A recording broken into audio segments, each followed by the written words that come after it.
Hey folks, mark your calendars because on April 27th, we'll be launching our new book, which is of course titled Love as a Business Strategy. Visit loveasabusinessstrategy.com for more info and sign up for a chance to get a free copy. And if you're interested in bringing love as a business strategy to your organization, we are now offering free mini sessions of our globally resonant Seneca Leaders training experience. These mini sessions dive into 3 topics to help begin transforming leadership behaviors and influencing culture for the better. Space is limited, so visit softway.com/events to learn more and RSVP now. Enjoy the show.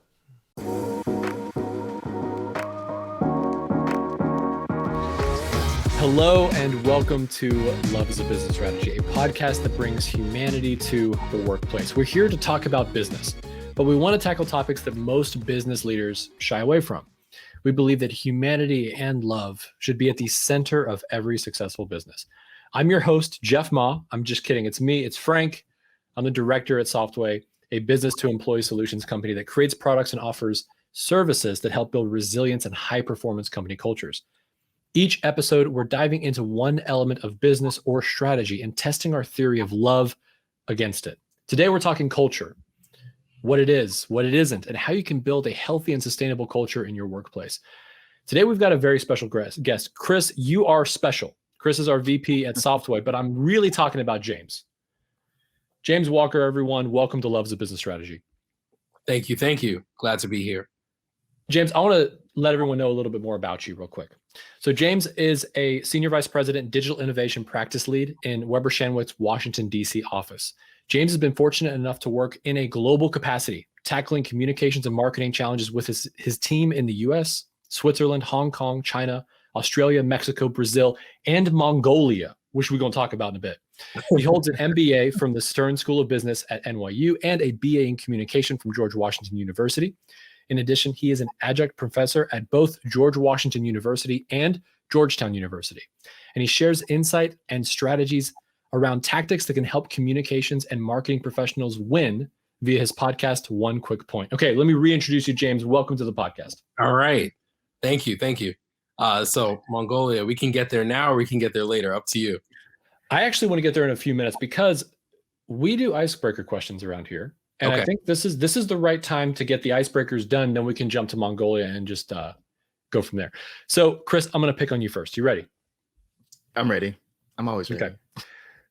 Would you rather have 7 fingers on each hand or 7 toes on each foot? I think I would rather have 7 fingers because when I cook a lot, so I always feel like I'm short one finger when I'm trying to grab everything from the fridge and hold it like within my hands. And so I feel like having those 2 extra digits would just allow me to grab more and reduce trips, not just be an efficient, cooking machine. Okay. That's my short answer. So. James, I'm going to give you a chance to respond to his. I have yet to sample your cooking. Chris, we went to GW and at no point during that process did I ever get offered a meal. Oh my gosh. Which is hilarious because I cook for a lot of people. So wow. So you're finding out today that you actually weren't my friend. Okay. Yeah. So I think what it was is that I was in the business school and you were in the Columbian College, right? So I'm getting. I think. I think that there's heat as you grow older inside of the university at GW, you really do start to gravitate towards your schools. And it's not that I didn't like James. It was, the whole thing about being in a compact community towards your senior most years, and you're like in classes of 20 people.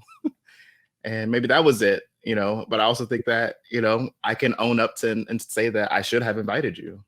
There you go. This is more of a therapy session than I imagined it to be. I know.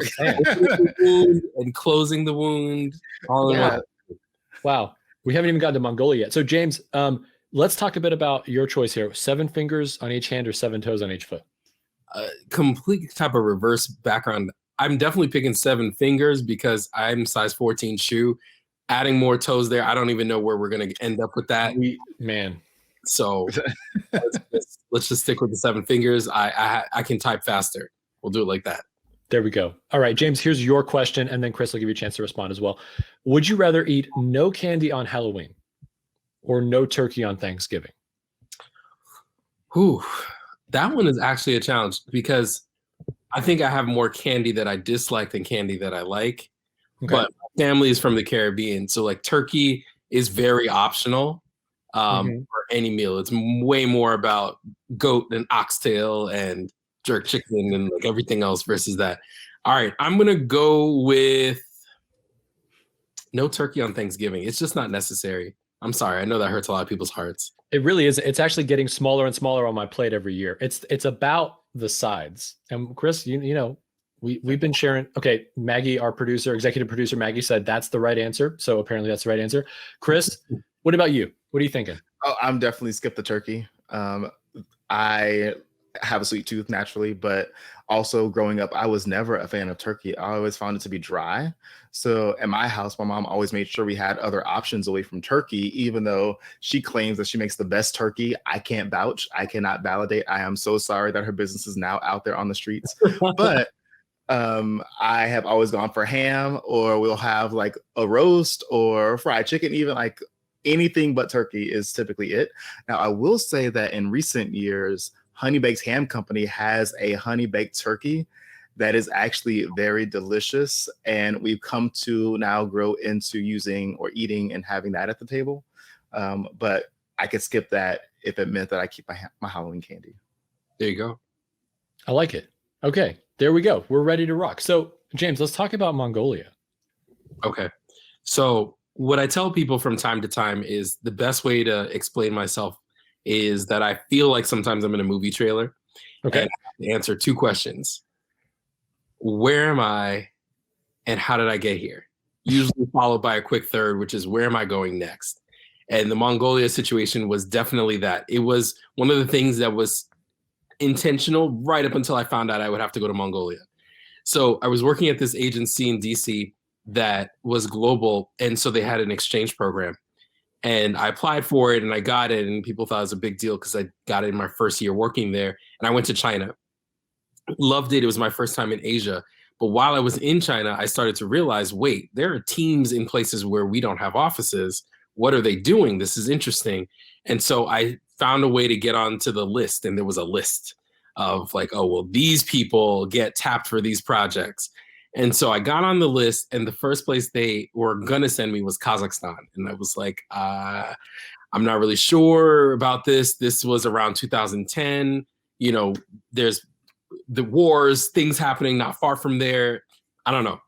And so we didn't win that, thankfully. And for folks who are listening, yes, there's sometimes your agencies pitch and they don't really think that it's a viable thing. And we moved on from that. But the next one was in Mongolia. And it was a 3-month scope. And from there, I thought, okay, we're going to go in, deploy. I'm a digital person. I'm going to help them work on their website, their social strategy, and I'm out. Not the case. I ended up being there for 7 months. So I really kind of moved to Mongolia. And I went in with a team of 2 other people from the US I had not worked with from other offices, and 3 people from Europe and Asia. And we became this like Avengers team of 6 basically training the team there on the client side on how to operate as a global comm shop. And it was one of the most, if not the most, career-defining experiences, because you had to do any and everything, and your 2 hands were your resources. You just made it happen. And you only had 5 fingers per hand, which severely limited you. Gosh, if we had this conversation, I could have engineered 2 more for each hand. Unbelievable. And I am really shy when it comes to knowledge on Mongolia. The only thing I know is Mongolian barbecue. And so I'm curious to know if we've been sort of tricked into thinking that is a part of Mongolian It's a good question. Dining experience, or if there's more to it than what Americans have done to a lot of global cuisines. Yep. So ding, ding, ding. I have turned that into what they want to turn it into. The quick fun facts about Mongolia. It is it's kind of shaped like this in between China and Russia. It is about 3 times the size of France if you look at landmass. The population is around 3 million, and there's 1 million in the capital city, which is where we were. The northern part, think super Russia, cold, mountainous, a little bit icy. The southern part, somewhat still kind of balanced between hot and cold, but desert. And so you got Gobi Desert at the bottom, mountain region at the top. And then on the sides, you got the eastern steppe. You hear about the Mongolian steppe and the grasslands, beautiful. But so a lot of landscape. And so I went there to work for a mining company, and we were doing comms for them. So learned a lot about the extractive industry and all of that good stuff. Culture-wise, they are really into judo. They do like actual eagle hunting. Crazy things happen because the country was a part of the Soviet region, and then it kind of broke down, but there are parts of the country that still very much kind of give you that vibe. Their languages and their characters are still based off the Cyrillic alphabet. So you kind of do feel a little bit of a Soviet kind of feel from the 70s. And the biggest thing, I guess, was a challenge for us, and what I didn't fully know going in is how cold it gets. And they tell you it's going to freeze. I was there from August through March. And around Thanksgiving time, maybe a little bit earlier, it gets to about -10, -15, and it goes all the way to -40. And that's the whole place. And then if it gets to -50, that's when things really start to freeze over and you have a problem. Animals die, things happen. You don't want to get there. Oh my gosh. You need serious gear to kind of live through that. And the folks there are rough and tumble. They know how to handle it. They know their way around vodka. And good parties can be had. On another day, I'll tell you. Well, that's all we'll say. That's all we'll say on this podcast. Yeah, family friendly. Yeah. We're not. I guarantee you we're not. And do they barbecue, or is that just like a fantasy that Americans happen? But the iteration we're seeing here is not traditional anywhere in that sense. Got it. Again, duped again by the American education system. So come on, jokes on me. Yeah, they lied to us. So I think this is fascinating, and really, I think the idea of being able to spend so much time around the world in such a variety of different cultures. I want to talk to you about your personal mission. And kind of ask about what that is, what that looks like for you. What are you focused on today? So today I am focused on how I help people and brands build platforms that they can leverage to do whatever that might be.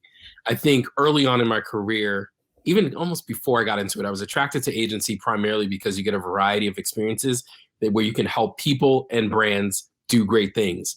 And I got into the client service model and you struggle a little bit, because you think, okay, what are you building for yourself? And I realized a lot of my purpose is helping other people build. And I get excited by seeing them do amazing things out there in the world. And so as I look at it, my role now leading a team, I'm thinking about how do I help my team members build? For the clients that I work with, how do we not only help them build, but help them go further than where they think they can go by building the right platform? And that's a lot of what I spend time doing with my team. What's the jumping off point? What's the foundation we need to build so that they can actually kind of jump higher and better? So tell me a little bit about what is a platform? Like let's give like a kind of a bare bones example for the layman out there of what you mean an example of a platform may be and how that can help equip people. Sure. So what people are most likely going to think of from a comm standpoint, okay, a platform, a set of messages, general branding statement and a guideline. That's important, yes. But when I'm talking about a platform, I'm thinking holistically. If you know that you want to go from A to B, we need to understand what both of those points are and what the grounding and foundation we're going to build for you is. So to put that in a client context, you're a company and you're currently generating $1 billion in revenue and you serve a specific client set. You have a goal of getting to 5 and you think you know how to get from here to there by attracting new audiences. Mm-hmm. I'm not only going to help you think through what you need to do to reach your endpoint audience. Let's just say everybody's reaching Gen Z and Generation Alpha, like they're talking about that now. I'm not just going to tell you how to get to them. I'm going to tell you about how you build a platform through your thought leadership, through the day-to-day messaging, through the campaigns you're doing, and then what you do with your executives and your employees that help you build a strong base so that you can get to that 5 billion faster than you thought you would, and probably pick up some new learnings along the way. And it gives you some flexibility, because when you just kind of go straight for the bullseye without building the platform, you might not make it there. You might get lost a little bit. But the other piece of it is that it's going to take you a lot longer. There are things that help you leapfrog in the process, and we try to make sure that you have the right foundation to do that. Got it. Very cool. I'm really interested. You brought up employees and executives. So on this podcast, we talk a lot about like the internal side of things, because I know when a lot of companies set goals, they really think about customer first and being customer oriented and customer centric and all of those great things, which is very necessary. But many times that's in void of or in place of sort of the internal side of that coin. And so I would love to learn more about, like, when you talk about these platforms and executives as well as employees, what does that look like internally, and how does a company or, you know, a leadership team really think about employees in terms of those goals, platforms, and outcomes? So I think it's extremely important when you're talking about executives and employees to understand what their motivations are and their passions to get started. You know, why are they here? How does being here, working with you, for you, help them? But then the next piece of it is understanding where their skills are and marrying those two things up and aligning it with your plan. Most companies fail to pay enough attention to employees or do things that serve them. And then in the process, they forget that, or they fail to realize that you're dealing with your best advocates right here. These are people who understand your good and your bad. And it would help that you keep happy, kept them informed and educated, and continue to develop them such that they can go out in the world and sing your praises, but also be the people that are going to give the most authentic take on it. I mean, think about it from an employer branding standpoint. The person who's going to give you the real on this is not maybe somebody from HR or Talent Act. It's going to be somebody from any division of your company. It's going to say, this is what it's like to work here. And if you think about it from a client standpoint, it's not necessarily going to be your front-facing executive that's going to be in the weeds to help you solve a problem. It's that person 2 or 3 tiers down in customer service. And if they're not happy with their job, they're not interested in doing a good job, they don't feel fed by the process, they don't see a development path for their growth, then you're just leaving cards on the table, and you're leaving cash on the table, everything else. So I think it's important to think through that. And there's been some things that I've tried to do with my team to start to align ourselves in that direction, so that we can better make sure that everybody's winning as we do the work. Yeah. What are some of those things, since you teed it up? Hopefully it's not digging too much into your personal business. No. Tell us all of it. So what happened was a very, we talk about everybody has their own pandemic story. It was a little bit different for me. So I'm married. I have 2 kids under 3. So I have a 3-year-old and a 17-month-old. And when the pandemic hit, we were like, my wife works in the auditing space. And so it's like, we have to be online in front of these computers. How are we going to do this with the kids at home? Figured it out slowly, painfully, but we figured it out. About 2 weeks into the pandemic, my supervisor, who was then leading the team, let me know that she was leaving to go work back with one of her former colleagues in-house. She was getting a great CMO role, great for her, and that they had tapped me to take on the team leadership role, which was amazing, but also shocking, because this news comes at a time where I'm figuring out how am I going to do my current role while everything else is going on. And so I moved into this role as the start of the pandemic. So I'm kind of really crossing that 1-year mark now. And what I had to figure out was the transition, because she was an amazing leader, had a great personality, and people really kind of gravitate towards her as she shaped the culture. But now with a new leader and we're not in the office, so we don't have the same norms, I'm trying to figure out how are we going to kind of rally the team to begin with. Then how do I rally the team around me so that we can start to move in a new direction? And so one of the things that I started to realize is that we needed a revamp of the central vision and values.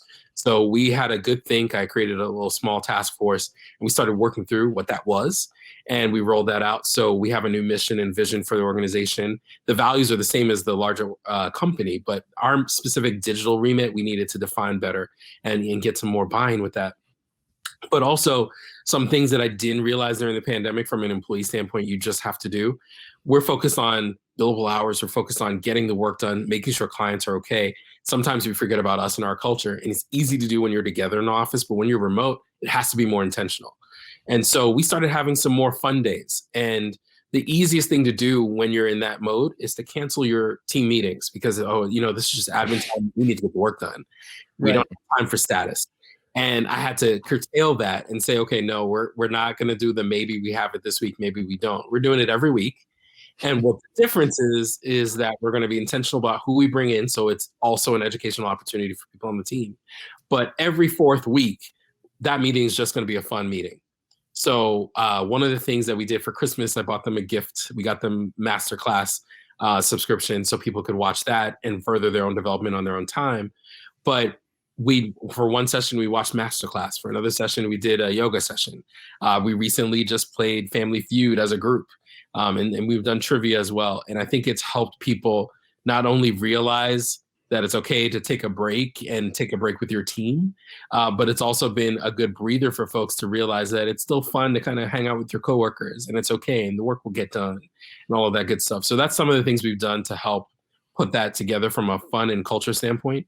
And the last thing I've done is focus on a career roadmap. One of my colleagues, a good friend of mine, she works at Nike. She came up with a roadmap and I saw it and I was like, can I steal this? I want to share this with my team. And she definitely allowed me to. And it helps you put your career into context, not only for where you've been, but where you want to go, lining it up against skills you think you have, aspirations, and then things you're doing for your own personal development.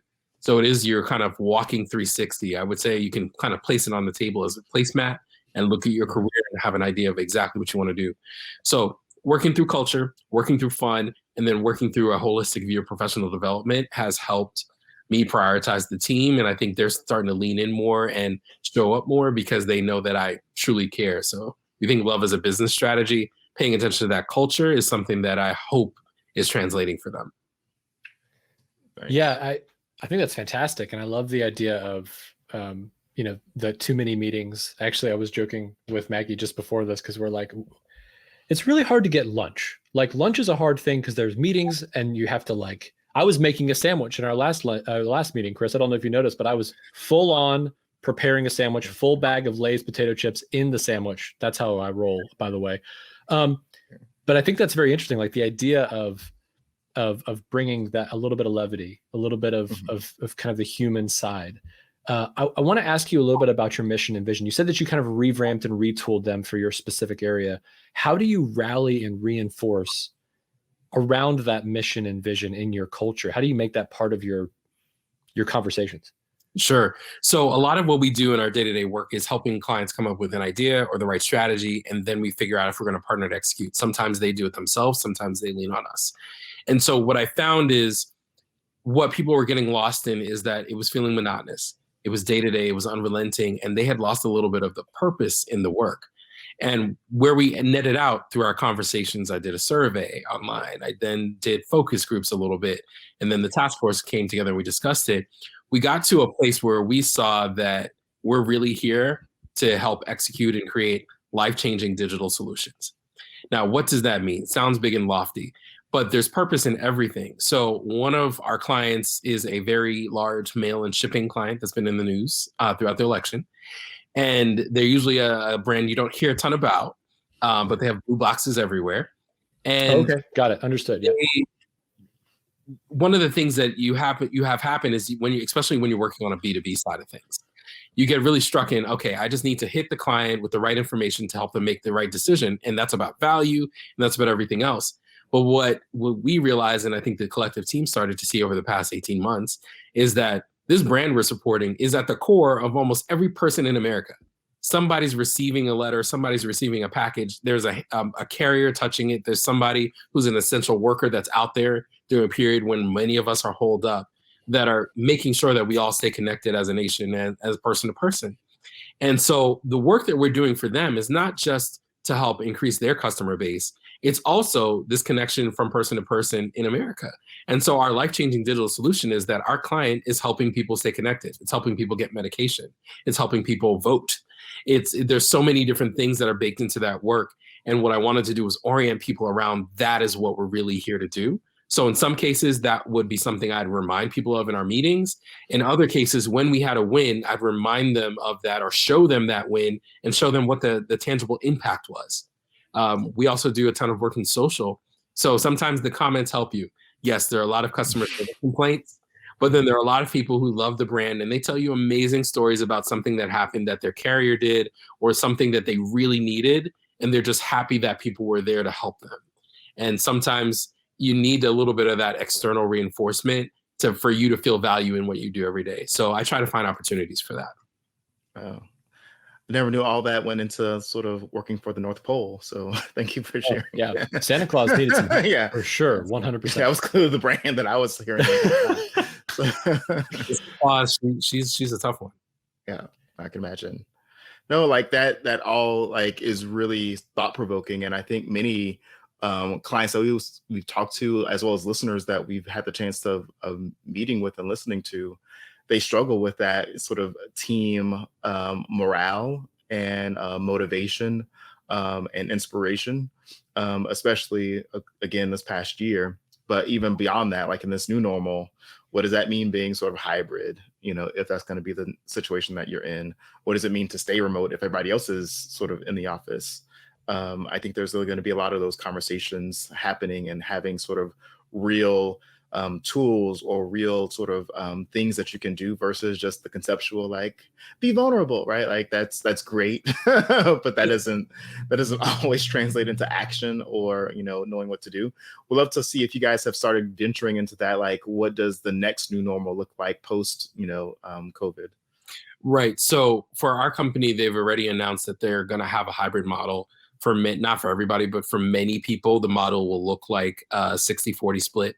So you'll ideally be in your office 3 days a week, 2 days remote.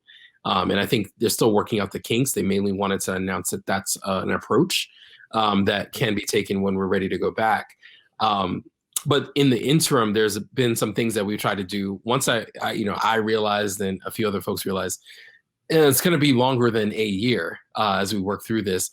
We've got to figure out some other things. So one of the things that we did was, which was not popular among some, was I started to get a little bit more serious and intentional about the cam on policy.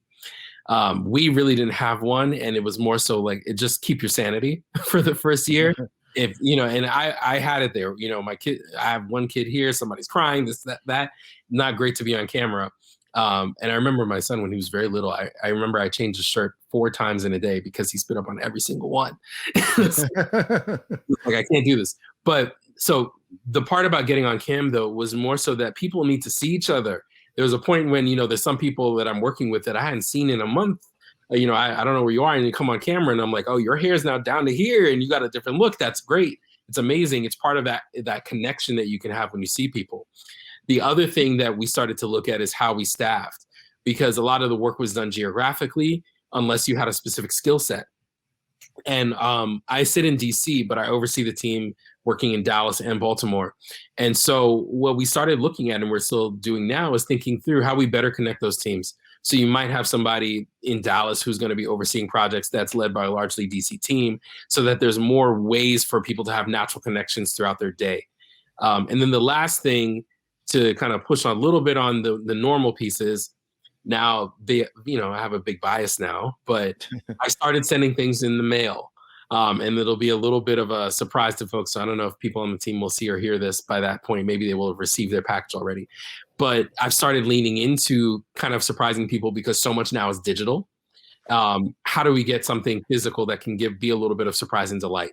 So one of the things that I did was we took that new mission and vision and I put it on a bookmark, and that's currently being mailed out to people in their homes. So there'll be a little bit of a surprise and another reminder of, this is what we're here for.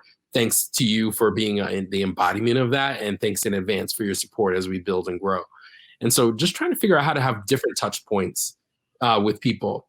And then the last thing I did was a little different. I'm a digital person, had to experiment. And so far it's working out well, which is one way I try to cut into meeting fatigue and do less meetings was to start using audio. So basically I podcast externally. I started an internal podcast called In Case You're Interested. And I would do these updates with the team just to make sure that I had an opportunity to give people a voice moment. And truly it was like the optional thing. In case you're interested, if you want to hear from me, here's what it's about. If not, if you want to just go on with your day, please do that. But it gave me an opportunity to get in front of people on their own terms. And I was kind of exploring this idea of like on-demand leadership of how can I show up for people if they need something, when they need to hear from me. And so it gave me a moment to talk about lighthearted things, but it also gave me a moment to talk about some of the tough stuff.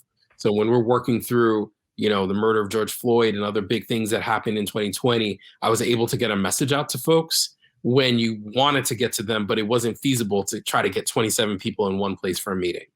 And so that has been a popular thing. And I've even done it for some account teams where we can't meet till 5, but I know somebody on the team would benefit from hearing from me at 10 in the morning. So I can do a voice memo, drop that into our chat, and then people can listen at their leisure. Cool. That's fascinating, man. So on demand, it's like asynchronous leadership. It's like leadership when you need it from someone who's anticipating the needs. How do you get to the point where you are able to empathize with your team members in that way of kind of understanding or trying to meet expectations and meet needs? And then also how does their feedback and kind of learning, how does that adjust your approach to on-demand leadership? Sure. So when I did it, I needed to solve my own issue, which was I talk to people, I can't do it. But how I started to anticipate the needs is we started to kind of get little bits of information from different people in the team. So I started doing some one-on-ones and started to realize, and not without a real purpose, mainly pulse check. How are you doing? What's happening? We have supervisory meetings with people who manage folks on the team. What's going on? And I started to realize that people were feeling disconnected. They didn't always have an opportunity to see or hear from me. And then when company news was coming out, I often find that, even in comms companies, this happens. You have the best intentions with that email. Once it makes its way through legal and makes its way through other departments, right? Some of the initial sentiment is not there. And it has to be that way. But what I found is where I've been able to add my value is being that extra context on top. And so I would know that announcements coming out and basically think about part of the cascading process is not only timing when you're going to tell senior leadership and when that's going to be cascaded to people at different levels in the company, but also being ready to have an additional leadership message so that would be reassuring to folks. That would be something that would pump them up and get them excited if we wanted them to be excited about a new thing. Holiday party's coming. I hope people are on cam and they show up and they're ready to go. Just thinking through what the vibe is you want people to have and trying to help them get there, knowing that it's a challenge to even get your work done on the day-to-day when things feeling out of control. Yeah. So it's almost like a recording artist, say Beyonce, when she's going to record, right? Like, what do I want people to feel on this record, right? Those people need to hear from her in a specific way. And so exactly. Handle that, be that halo, Yeah, exactly. See, throw some lyrics at us. I think it's great because we knew Chris was going to do that. We didn't know when, but we got it, and I love it so much. It's interesting. It feels very much like a very unique approach to change management in this space, right? Where something that we use at Softway is responsible transparency, and it feels like you're able to add that additional layer, that additional communication approach that doesn't feel overwhelming or burdensome, right? Because you're providing some context that may have been redacted, essentially, right? Some of the maybe more flowery terminology or the human-centric approach to certain things, you're able to bring that to your team and help them still have that human connection to your organization. 100%. And I think as you go through working with folks in your leading teams, you start to understand who might need more clarification. You understand personality types in a sense. There are the folks, the announcement comes out, they're like, what does that mean?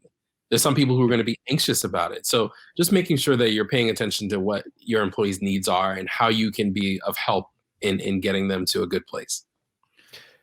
I want to ask, maybe this might put you in a place of, embarrassment, but what's something that you learned, i.e. through failure during this process, is like, what didn't work? What actually made things worse or harder or more cumbersome for your team? What didn't work? That's a tough one because there are a few different places.